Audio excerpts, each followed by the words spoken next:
Selamat datang kembali di Lere Side Film, channel yang membahas tentang alur cerita sebuah film, yang bertujuan untuk menghibur dan mengisi kegabutan kalian semua.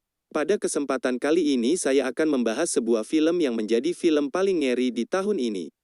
Film tersebut berjudul Ente Medium 2021. Film ini menceritakan tentang sebuah dokumentasi keseharian dari para dukun yang terkenal di negara Thailand. Namun siapa sangka, dokumentasi yang mereka lakukan justru berujung sebuah malapetaka. Kengerian apa yang disajikan dalam film kali ini? Yuk kita saksikan saja langsung ringkasan filmnya. Di sebuah desa di mana daerah tersebut merupakan pusat lahirnya para dukun.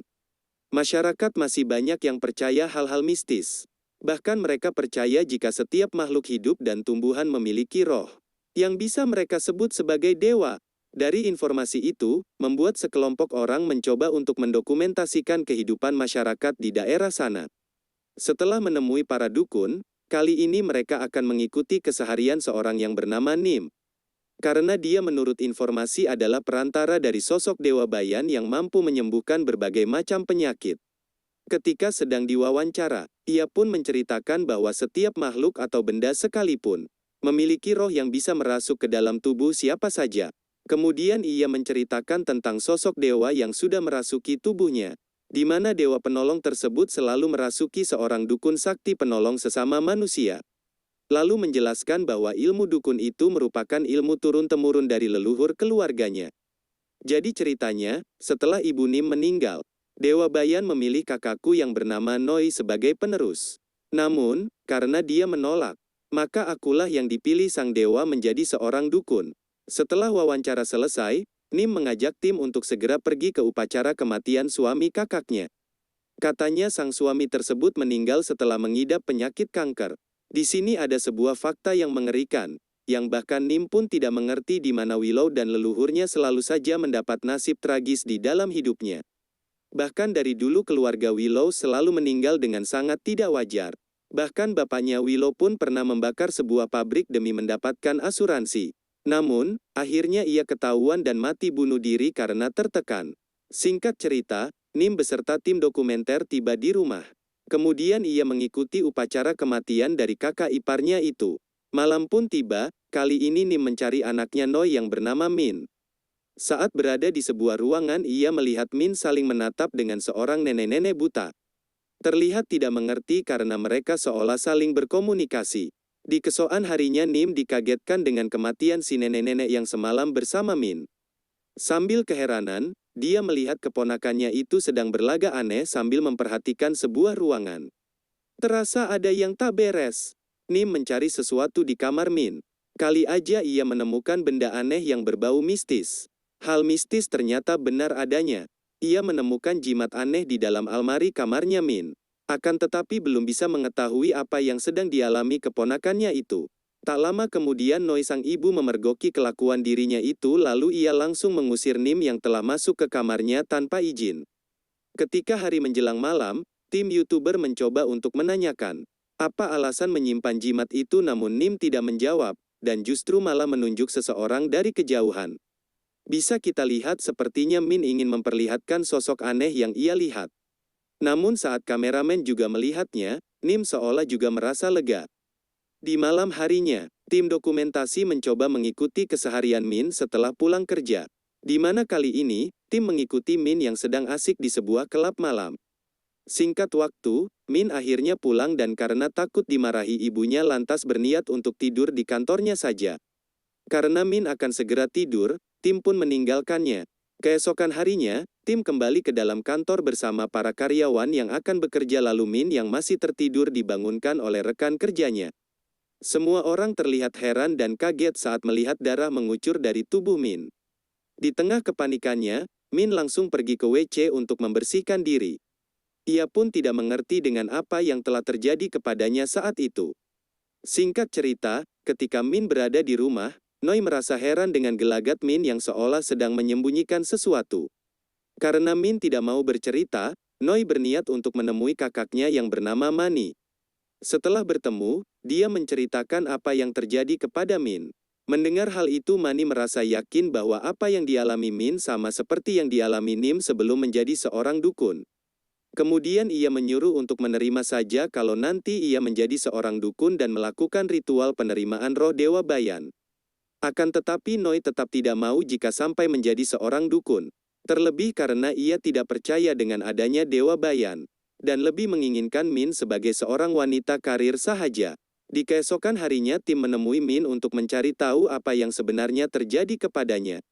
Kemudian Min menceritakan bahwa ia selalu bermimpi buruk tentang sosok yang mengerikan. Dia pun tidak mengerti karena mimpi itu selalu terulang setiap malam. Di keesokan harinya Min bekerja seperti biasanya tapi tiba-tiba merasakan sakit di bagian perut.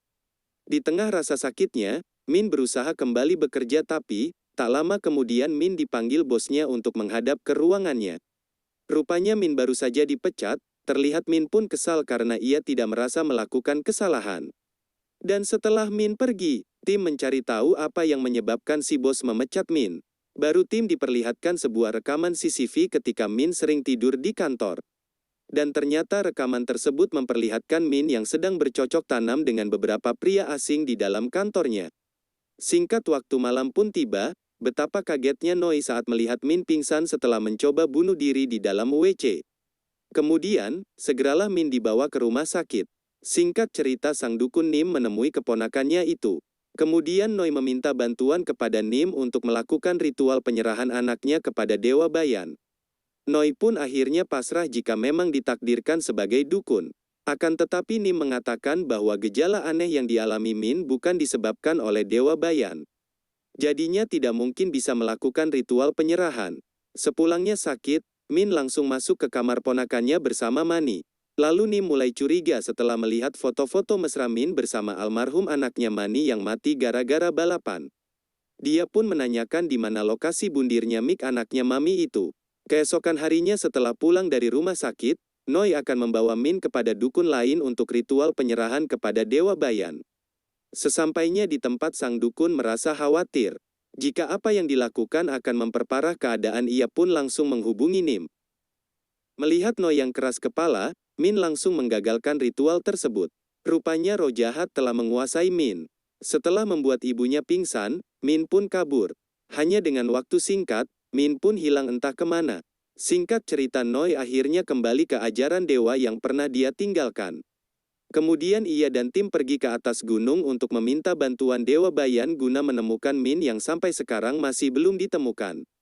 Di keesokan harinya, setelah kembali ke ajaran leluhurnya, ia pun menggeledah kamar Min untuk mencari benda-benda yang mungkin saja terdapat benda-benda aneh. Setelah beberapa hari melakukan ritual, akhirnya ia mendapat petunjuk lokasi dari Min. Menuju pabrik kakeknya Min yang dulu pernah sengaja dibakar. Akhirnya tim tiba di bekas pabrik itu. Kemudian dia mencari keberadaan di setiap penjuru ruangan. Saat berada di pabrik semua merasakan aura mistis yang sangat kuat menyelimuti bangunan ini. Akhirnya, Min berhasil ditemukan dengan keadaan yang lemah dan tak sadarkan diri langsung dibawa ke rumah sakit. Di keesokan harinya, Noi khawatir karena kondisi Min semakin parah. Tak tega dengan keponakannya Nim langsung menemui kembali Dewa Bayan untuk meminta bantuan. Betapa kagetnya Noi karena kepala patung dewanya terpenggal secara misterius. Kembali ke tempat Min, ia tengah dirasuki oleh makhluk halus dengan kekuatan yang besar. Roh berkata bahwa ini merupakan akibat dari Noi yang menolak takdirnya menjadi seorang dukun dan melemparkan takdirnya kepada Nim. Kemudian mereka pergi ke dukun khusus pengusiran makhluk halus. Sang dukun segera menanganinya, dan menceritakan bahwa Min kesurupan roh yang sangat banyak. Bahkan para binatang yang mati terbakar di pabrik itu. Sang dukun pun bercerita tentang sosok almarhum bapaknya.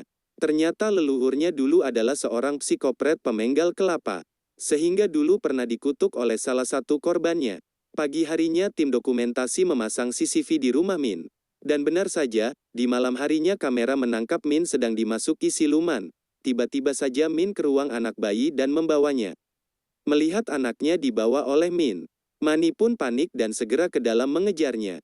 Meskipun terluka tapi mereka berhasil menemukan Min. 1 hari sebelum ritual, Noi berniat untuk menemui Nim di rumahnya. Namun anehnya terkunci dari dalam. Terlihat ada yang gak beres, Noi yang dibantu tetangga menjebol pintu rumah. Betapa kagetnya saat menemukan Nim sudah tewas. Singkat waktu persiapan ritual pengusiran roh pun tiba, dalam wawancaranya pun berniat akan memancing semua roh di pabrik agar keluar. Lalu si dukun membawa Noi ke pabrik sebagai media untuk menyerap roh-roh jahat dan ketika malam datang ritual pun dimulai. Dari ritual tersebut mendapat banyak roh jahat. Dirasa semua roh jahat sudah terkendali, si dukun berniat untuk menuntaskan ritual itu.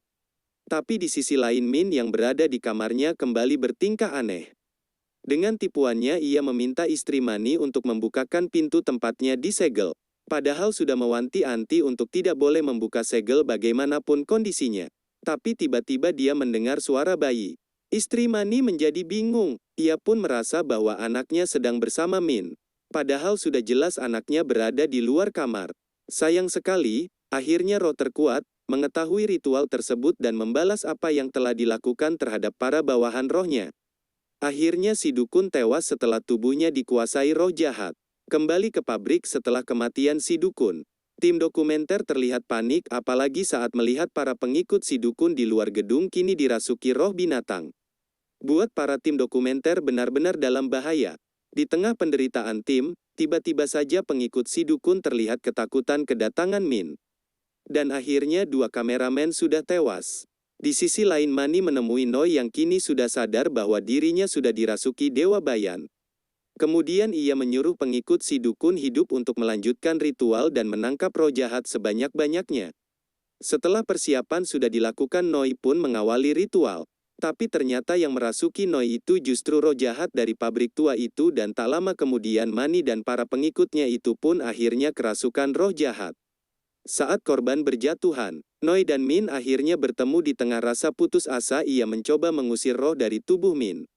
Dengan banyaknya roh-roh yang menghampirinya, ia pun panik tak tertahankan. Kemudian Min jahat akan membakar ibunya sendiri. Menghampiri tim dokumentasi yang cuma tinggal satu orang. Semua tim dokumentasi pun akhirnya tewas dan kini Min akan memandikan ibunya dengan kobaran api. Tapi di sini kita melihat ada boneka santet yang bertuliskan keluarga leluhur Min. Singkat cerita setelah ibunya terbakar, Sin perlihatkan wawancara terakhir Nim sebelum ia ditemukan tewas di kamarnya. Di mana pada saat itu ia meragukan ritual pengusiran setan dari si dukun. Lalu film pun berakhir.